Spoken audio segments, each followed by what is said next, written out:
Ladies and gentlemen, good morning and welcome to Gnashing TV, the tallest man in Black Africa.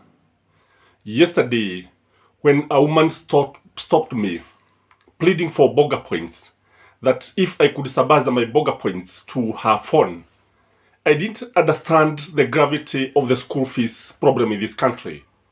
The woman wanted at least as many burger points as I could share or give her. And unfortunately, I had used all my burger points. And what she wanted the burger points to pay school fees for her child, who is joining Form 1. It dawned on me that this week, many parents will cry and gnash their teeth. Litakuwa ni juma la kilio na kutabika kwingi sana.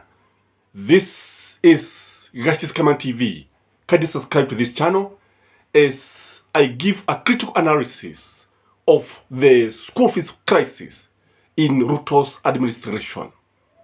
When Mwai Kibaki and Raila Amolo Odinga merged LDP and the NAP to form what we call NAC government, within a short time, I think less than a month, because the elections were done in December, and in January, more than 1 million of children had joined a school.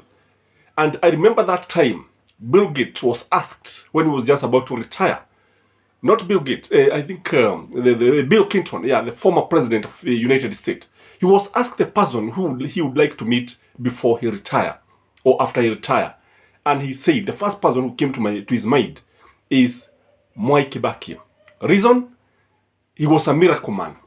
He was the only person who was able to bring more than 1 million children within the shortest time to school. But it is this generation now, it is this people, this group of people now, the pupils, the students in primary schools, in high schools, in colleges, whose now life in school is in great jeopardy.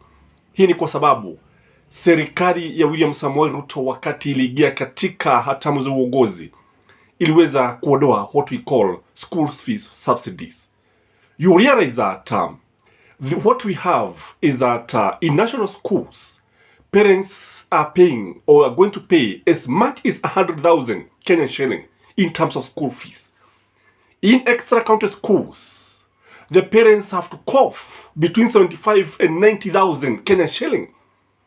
County schools have not been spared, 65,000 to 70,000.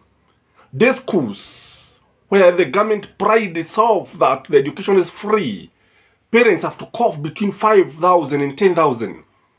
This, in my view, is a crisis. This, in my view, is wrong approach to education.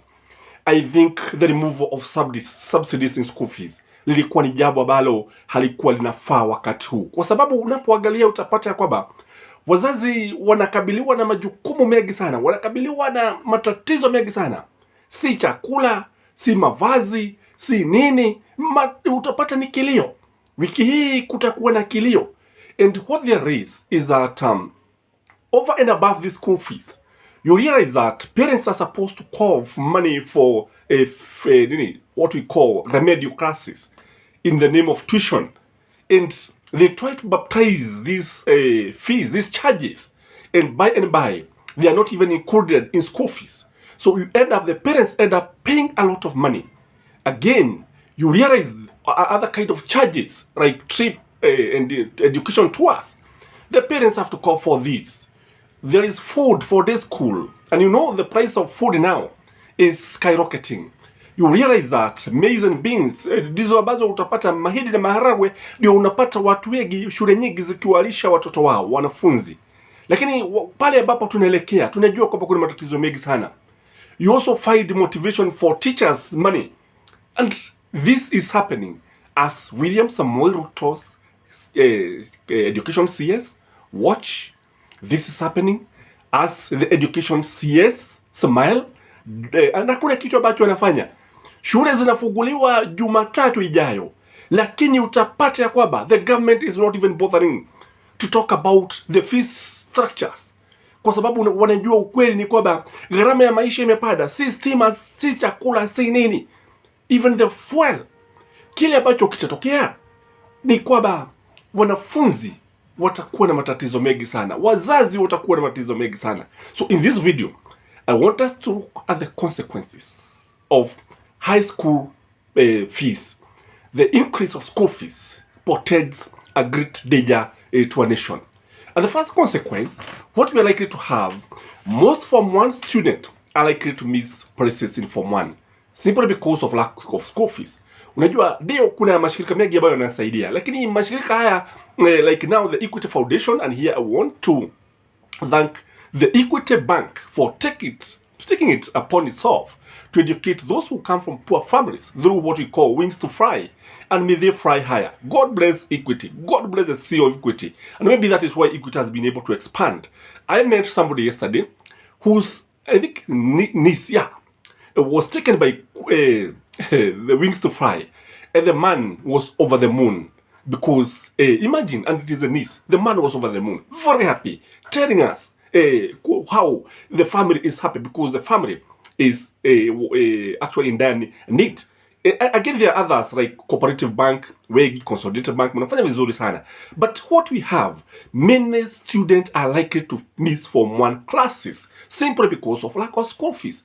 The other consequence is that crime rate in this country is going to be very high, kwa sababu utapata watoto wengi wakiachwa nyumbani.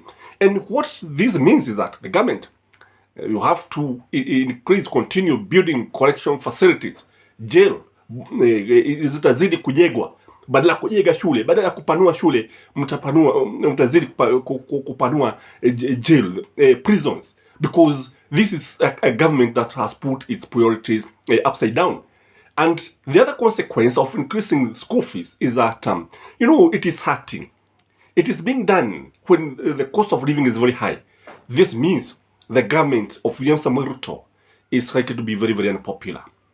As we approach the year 2027, by the time we hit 2027, hii serikali itakuwa, watu watakuwa wakisikia jina Ruto wanatoroka. Watu watakuwa wakisikia utawala wa UDA watatoroka.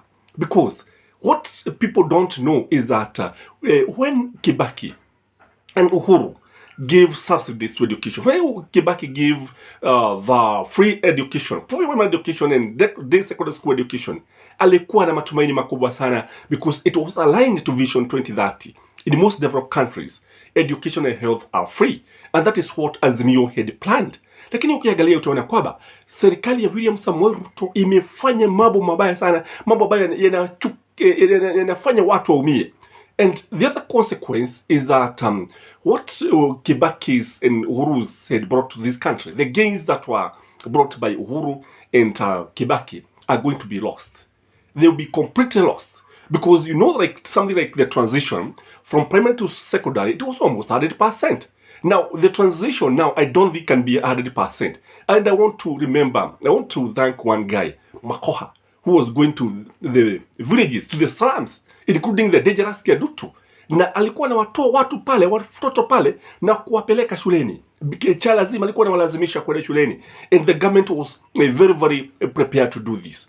The other thing that is likely to happen is that poverty index is likely to increase, because hapa utapata mzazi inambidi auze ng'ombe ambaye anampa maziwa, itabidi akate shamba lake aliuze, kode litauzwa, mashamba yatauzwa, miguda itauzwa. Miguda ni jina la Kiswahili by the way kama hujui, kwamba mashamba yatauzwa. This can only increase poverty in this country. So William Samoei's government policy, that's what I'm saying, they are wrong. Most of the policies are upside down and are hurting to the common mwananchi. So unafikiri huyu mkulima badala ya sasa kuwa analisha ng'ombe wake, and you see this government was talking about money in the pocket, pesa mfukoni, lakini sasa hatutakuwa na pesa mfukoni. Jambo lingine ambalo linaweza kutokea, something else that is likely to happen is the rise of illiteracy levels in this country. And you see, an education nation is very, very powerful. And Kenya prides itself by having an educated population. Lakini sasa utaona kwamba what we like to have is the rise of illiteracy. Watu ambao hata kuajiriwa inaweza kuwa vigumu. Na unajua we are in an an era of information and technology, ambapo tunaita kwa Kiswahili teknohama. Sasa kile ambacho kitatokea ni kwamba watu wengi hawataweza kuendelea vile ambavyo wanafaa kuendelea, hawataweza kufuatilia because education is meant to make you develop and interact freely with the world. Sasa itakuwa vigumu sana kwa mtu ambaye hajasoma vizuri. And something else that is likely to happen is that I've talked about the dropout rate. I've also talked about the unpopular government that is coming. Again, I've also talked about the crime rate, ambayo itaongezeka sana. Again, something else is hopelessness. Education give people hope. But, when you lose hope, which I believe is wrong to lose hope. Hope is the last thing we lose. In fact, according to me, if you ask me, when you lose hope, you have made a big sin. Ni thabi kukosa matumaini. Kile ambacho tutakuwa ni kwamba we shall have a hopeless population. And you see, hopelessness it brings despair. Despair brings extinction. Extinction ni jambo ambalo sasa watu wanarudi kwenye the caves, like we are going to the caves. And this is not what we expected when this government came into power. And you see, William Samoei Ruto prided himself as a doctor. A doctor, I think, of zoology and botany. Sasa ukiangalia yeye anafaa kuwa katika mstari wa mbele. And the CS education and again the PS education wanafaa kuwa katika mstari wa mbele kuhakikisha kwamba wanafunzi wameenda shuleni. Wanafaa kuwa katika mstari wa mbele kuwatetea wazazi. Wanafaa kuwa katika mstari wa mbele kuhakikisha kwamba education is affordable, because we are having education in Kenya has been completely commercialized. It is a business enterprise whereby unapata wazazi ndio ambao wanaumia, and this is very, very dangerous if you ask me. William Samoei Ruto needs to call his CS into action and stop this increase of school fees, kwa sababu school fees karo inaongezwa ovyo ovyo bila kujali hali ilivyo. Kama si hivyo, because you see now, you can imagine kulipa uniform, sare za shule for a student who is joining from 1, it will cost almost 20,000 sare peke yake. And then huyo mzazi bado hajalipa karo, and then there are other things that they are supposed to buy, even books. And I want to commend Uhuru Muigai Kenyatta, because he came up with free textbooks whereby each student was given a textbook per subject. And if there is something that Uhuru Muigai Kenyatta did, hilo jambo lilikuwa nzuri sana, jambo ambalo linafaa akapewa hongera, kwa sababu hivyo ndivyo alivyofanya. Ukweli usemwe, kwa sababu mugala muwe na haki umpe. Mie ni wenu Gnashing the tallest man in Black Africa. Kindly subscribe to this channel and like this video, and may you have a blessed week. Bye bye.